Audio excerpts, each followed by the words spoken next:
ఇప్పుడు కూడా నేను ఏ సినిమాలో అవకాశం దొరుకుతుందని ఆలోచించాను, అవి ఎంతటా అవి వస్తాయి. ఎన్టీఆర్ బయోపిక్ అనౌన్స్ చేసినప్పుడు నా మిత్రుడు సోదరుడు బాలకృష్ణ దీంట్లో ఒక అవకాశం వస్తుందా అని చాలా ఆశగా ఉన్నాను. చాలా కారణాలు ఉన్నాయి దానికి. ఎందుకంటే ఇందాక మా అమ్మ చెప్పినట్టు మా అమ్మకి ఫస్ట్ సినిమా కృష్ణుడు వేషం మేకప్ వేసింది ఎన్టీఆర్ గారు. అక్కడి నుంచి కుటుంబాలు కలిసి పయనిస్తున్నాయి. తర్వాత నేను ప్రేమ సంఖ్యలు సినిమా మొదటి షూటింగ్ వెళ్తున్నప్పుడు ఊటీలో వయ్యారు బామలు వగలబారు మడతలు షూటింగ్ జరుగుతుంటే కృష్ణ గారు రామారావు గారు అమ్మ ఫస్ట్ బ్లెస్సింగ్ ఆయనతో తీయించింది రామారావుతో. May the failures be the stepping stones of success to you అన్నాడు ఆయన. అది బహుశా వెరీ ఎమోషనల్. నా లైఫ్లో చూసిన ఫెయిల్యూర్స్ సక్సెస్లో బహుశా చాలామంది చూసుంటారు, ఇలా వెళ్తుంది గ్రాఫ్. కానీ ఆ యొక్క ఆశీర్వాదాల బలం నేను లైఫ్లో మర్చిపోలేను.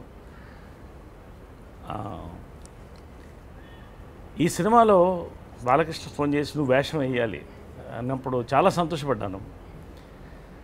బిఏ సుబ్బారావు గారు వేషం, ఆయన్ని తీసుకొచ్చినటువంటి వేషం అన్నప్పుడు చాలా ఇంకా సంతోషపడ్డాను. తర్వాత ఆ స్టేషన్లో ఆయన వెళ్ళిపోతుంటే వెనక్కి తీసుకురావడం అనేది చాలా అద్భుతమైనటువంటి సన్నివేశం. అంటే అంతటి మహనీయుడిని ఒక్క సెకండు నిజంగా ఆ ఋషి దాంట్లో చెప్పినట్టు ఆయన దైవస్వరూపుడు, దైవం తీసుకొచ్చింది మళ్ళీ ఆయన మన దగ్గరికి.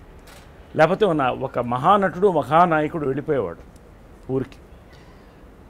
ఆ సన్నివేశాలు చేస్తుంటే నిజంగా నేను చాలా థ్రిల్ అయిపోయాను. నా లైఫ్లో ఇంతకంటే బహుశా బయోపిక్ నేను చేయడం కాదు, అసలు రాదేమో తెలుగు చరిత్రలో, తెలుగు వాడి చరిత్రలో, తెలుగు సినిమా చరిత్రలో. అటువంటి అవకాశం ఇచ్చినటువంటి బాలకృష్ణకి నాకు థ్యాంక్స్. తర్వాత క్రిష్ గారు ఆయన ఫస్ట్ నాకు కథ చెప్పినప్పుడు మొత్తం కథ చెప్పాడు. కథ చెప్పి నా క్యారెక్టర్ చెప్పాను ఇది 1 మైల్ రాయి కదండి, 100 మైల్ రాళ్ళు ఈ సినిమా మన తెలుగు తెరపైన చాలా అద్భుతం. దీంతో మీరు అద్భుతంగా మీ కెరియర్ ఇంకా ముందుకెళ్ళిపోతుందని. క్రిష్ గారు ఈ సినిమాతో గ్రేట్ డైరెక్టర్ నుంచి లెజెండరీ డైరెక్టర్ అయ్యాడు ఆయన. హార్టీ కంగ్రాచులేషన్ క్రిష్ గారు, లెజెండరీ డైరెక్టర్ అయ్యాడు. రామారావు గారి యొక్క చరిత్ర తీయడం అంత సులువు కాదు. అంత అందంగా, అంత ఫాస్ట్గా, అంత వేగంగా, అంత బ్యూటిఫుల్గా మీరు ఈ సినిమాని తీయడం, అసలు ఆ ఎమోషన్తో బయటకు వచ్చాం థియేటర్ నుంచి. Hats off to you. తర్వాత బాలకృష్ణ గారిని నేను ఫస్ట్ మేమిద్దరం కుర్రోళ్ళుగా ఉన్నప్పుడు విజయకృష్ణ మా థియేటర్లో డబ్బింగ్ చెప్పడానికి వచ్చాడు ఆయన. బహుశా అన్నదమ్ముల అనుబంధం అనుకుంటా. చాలా ముద్దుగా ఉండేవాడు. ఇద్దరం అప్పుడు ఫస్ట్ టైం కలుసుకున్నాం. మళ్ళీ ఈ వరదలు వచ్చినప్పుడు కృష్ణ గారు ఉండి 25,000 రూపాయలు నేను డొనేట్ చేశాను. అప్పుడు చాలా హయ్యెస్ట్ డొనేషన్ అది, రెండో సినిమా. అప్పుడు కృష్ణ గారు చెప్పారు నేను 10,000 ఇస్తాను, 25,000 అనౌన్స్ చేయండి, బ్యాంకులో 10,000 ఉంటాయి. రామారావు గారు కాళ్ళకు మొక్కి నేను బహుశా నా ప్రజాసేవలో మొదటి అడుగు అదేనేమో, రామారావు గారి ద్వారా, కృష్ణ గారి ద్వారా.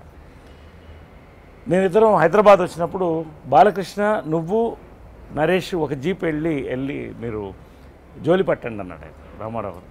ఇవన్నీ కూడా నా లైఫ్లో మర్చిపోలేని ఇన్సిడెంట్. తర్వాత బాలకృష్ణ గురించి పర్టికులర్గా నేను మాట్లాడా. బాలయ్య బాబు, నేను ముద్దుగా పిలుచుకున్నటువంటి బాలయ్య బాబు అదే చెప్పాను. నేను అంత ముద్దుగా అక్కడ చూశాను. తర్వాత కలిసి పయనించాం. మంచి మిత్రులం మేము. చాలామందికి తెలీదు. నేనంటే చాలా ఇష్టం, బాలయ్య అంటే నాకు చాలా ఇష్టం. ఈ యొక్క పయనంలో బాలకృష్ణ గారిని ఒక గొప్ప స్టార్గా, అంచెలంచెలుగా ఎదుగుతున్న గొప్ప నటుడుగా, ఒక మాస్ హీరోగా, ఎవరు ఇలాంటి వేషాలు ఆయనకంటూ ఆయన ఒక బాణీ క్రియేట్ చేసుకుని రామారావు గారిలా చేశాడు ఆయన. చాలా చూశాను. కానీ బాలయ్య బాబు, ఈ సినిమాతో నువ్వు కూడా మహానటుడు అయ్యావు నిజంగా. Hats off. I love you. We all love you. Ramarao గారు అసలు పూర్ణట్టు బహుశా ప్రపంచంలో చరిత్రలో ఒక ఫాదర్ ఇంత మహనీయుడు వేషం కొడుకేయడం అనేది ఇది Guinness book of record. You are going to get into Guinness book of record. అంతేకాదు ఈ సినిమాతో నీకు నేషనల్ అవార్డు రావాలని నేను కోరుకుంటున్నాను. అంత అద్భుతమైనటువంటి నటన రామారావు గారి మీద ఉన్నటువంటి ప్రేమ బాలయ్య బాబుకి ఈ సినిమా ఆ యొక్క పూనకం. లాస్ట్లో రామారావు గారు ఆయన చేసిన ప్రతి గెటప్ కూడా అద్భుతంగా ఉంది. కృష్ణ గారు, విజయమ్మ గారు అయితే అద్భుతంగా దాన్ని ఎక్స్ట్రాడినరీగా చెప్పుకున్నారు. మేమందరం కూడా సంతోషపడ్డాం. లోపల ఈ సంతోషమే బయటకు వస్తుంటే లాస్ట్లో ఆ క్లైమాక్స్లో ఆ స్టేజ్ ఎక్కి మాట్లాడుతుంటే రామారావు గారే కనిపించారు నాకు. బాలయ్య బాబుని ఇప్పుడు ఫోన్ చేసి కనెక్ట్ చేయబోతున్నాను కృష్ణ గారికి. బాలయ్య బాబు ఈ సినిమాలో నాకు ఒకటేంటంటే బాలయ్య బాబు కనపడలేదు, ఓన్లీ రామారావు గారు కనిపించారు. Arctic congratulations, fantastic performance. అలాగే సుమంత్, నాగేశ్వర్ అలాగే గుర్తొచ్చింది, నాగేశ్వర్ అలాగే గుర్తొచ్చింది, రాణా, పేరు పేరున ప్రతి ఒక్కళ్ళు కూడా అద్భుతంగా చేశారు. నాకు ఇటువంటి సినిమాలో అవకాశం రావడం, ఈ సినిమా తెలుగువాడికి మరొక్కసారి తెలుగు చరిత్రని చెప్పేటువంటి సినిమా ద్వారా తెలుగు చరిత్రని చెప్పేటువంటి సినిమా ఇది. ఇటువంటి అవకాశం నాకు రావడం సంతోషం. తెలుగు వారు అందరూ గర్విస్తున్నారు ఈ సినిమా చూసి. 2 గంటల 50 నిమిషాలు ఇలా వెళ్ళిపోయింది. చాలా సంతోషం. తెలుగు సినిమా చరిత్రలో ఇది ఒక సువర్ణ ఘట్టం ఈ సినిమా. కంగ్రాచులేషన్స్. అలాగే బుర్రా సాయిమాధవ్ గారు డైలాగ్స్ కానీ ఎక్స్ట్రాడినరీ. ప్రతి ఒక్కళ్ళు కూడా పూనకం ఈ సినిమాకి. చాలా సంతోషం. ప్రతి పేరు పేరున ఎవరు, కెమెరా కానీ మ్యూజిక్ కానీ ప్రతి ఒక్కళ్ళకి కంగ్రాచులేషన్స్. Thank you. మనస్ఫూర్తిగా మాట్లాడాను. Thank you. ఈ వీడియో మీకు నచ్చినట్లయితే లైక్ చేయండి, షేర్ చేయండి. ఇలాంటి మరిన్ని సరికొత్త సినిమా వీడియోల కోసం ఛానల్ని సబ్స్క్రైబ్ చేయండి. అలాగే ఇక్కడ ఉండే ఈ గంట సింబల్ని క్లిక్ చేయండి. మేము అప్డేట్ చేసే ప్రతి వీడియో నోటిఫికేషన్స్ మీకు వచ్చేస్తాయి.